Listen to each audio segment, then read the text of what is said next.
Dr. Paul Romesser, and happy birthday, Lillian. Thank you for joining me here on the Valder Beebe Show live in Dallas, Texas. Oh, thank you so much. Thanks for having us. Well, it's my pleasure. Dr. Romesser, you have such a reputation, and when I was looking up for this interview, you are highly esteemed in the field that you're in, and you're here to talk about March is Anal Cancer Awareness Month. So let's get started. What should we know about anal cancer and this connection to HPV? Because just to say the word anal cancer is frightening. Well, thanks for having us, Valder, and I appreciate those kind words. So, it is frightening, and that's why we're here. We're here to break down the stigma. We're here to break down the taboo and open up dialogue.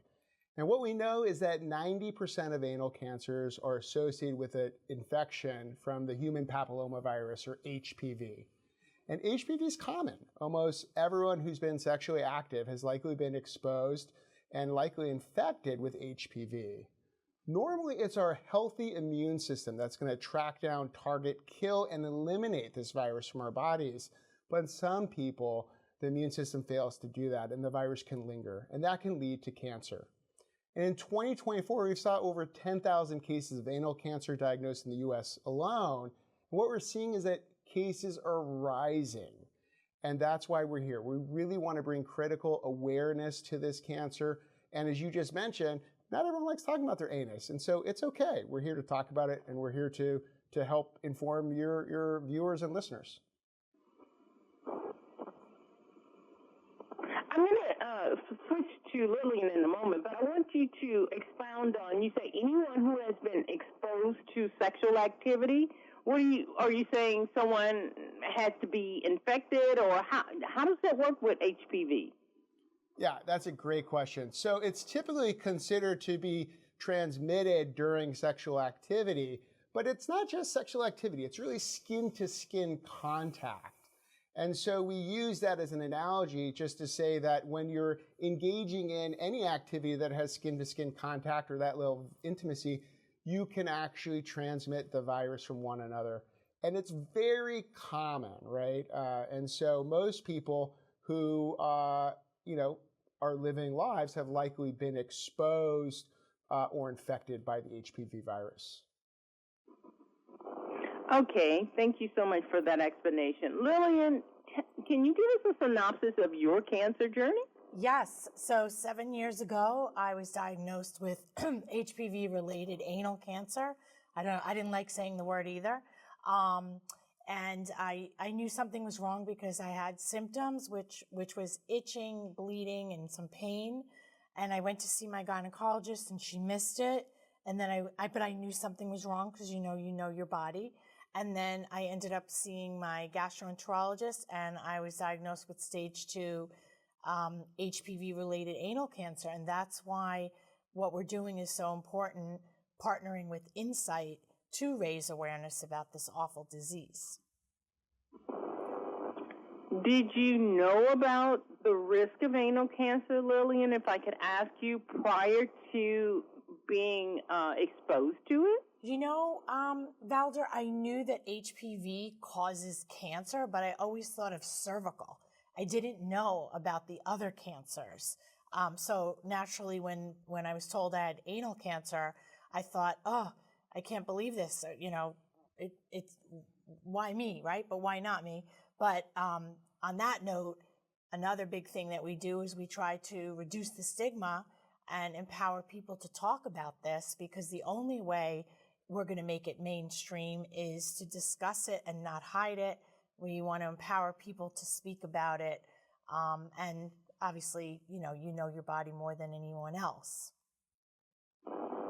So very true. I'm so glad that you were diagnosed at an early stage, so you're here to tell your story. There's nothing more powerful, I'm finding, than people who walk the walk to make an impact on other people. And you have made an impact that you'll probably never know. But thank you so much. I'm going to switch to Dr. Paul. Dr. Paul, you're a board-certified radio oncologist specializing in the treatment of colorectal cancer. Tell me, what are you seeing today on the horizon for cures or fixes or help What do you see today? Yeah, it's a great question, Valder. What we're seeing is a lot of progress made in the treatment of anal cancer. Our cure rates are increasing. Our technology and medications that we have are getting better and better by the day. But I'll tell you, the best thing for cure is early diagnosis and staging. And that's why we're here today. We want to break down any barriers or any taboos about any side effects or risk factors for anal cancer.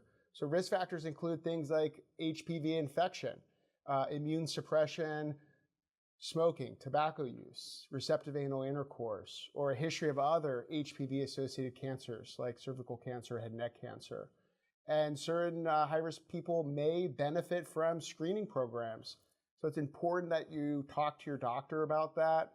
It's important that if you're having any symptoms, that you talk to your doctor. And symptoms include things that can mimic what happens in a daily life. Things like it can mimic a hemorrhoid, pain, bleeding, a mass in around the anus, itching, a change in your bowel frequency or shape. And these are things that, a lot of people don't want to talk about. But it's okay. Your doctor's there. They're going to want to hear from you, and they're going to want to evaluate any symptoms you're having and make sure it's nothing serious.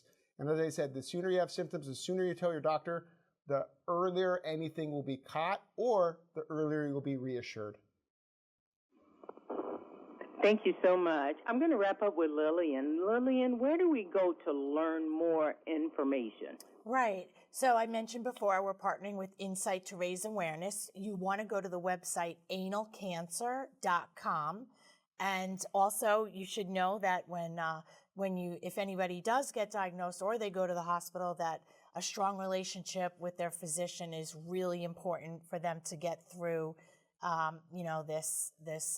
this treatment and questions and so on and so forth. You need to have that good, strong relationship with the doctor, like I have with Dr. Paul, because he saved my life. I know how it is to fall in love with your doctor, Vic. I really do, Lillian.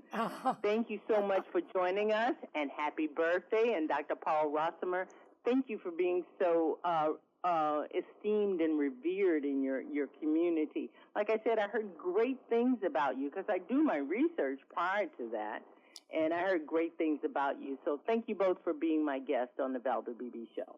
Thank you so much. Hi, I'm Valder Beebe, host of the Valder Beebe Show. We have over 1,000 videos on ValderBeebeShow.com and YouTube.com/Valder Beebe Show. We upload new videos daily. Our site is a modern baby boomer platform with news and information important to boomers. Subscribe to YouTube.com/Valder Beebe Show and stay connected as I interview the world's most fascinating people.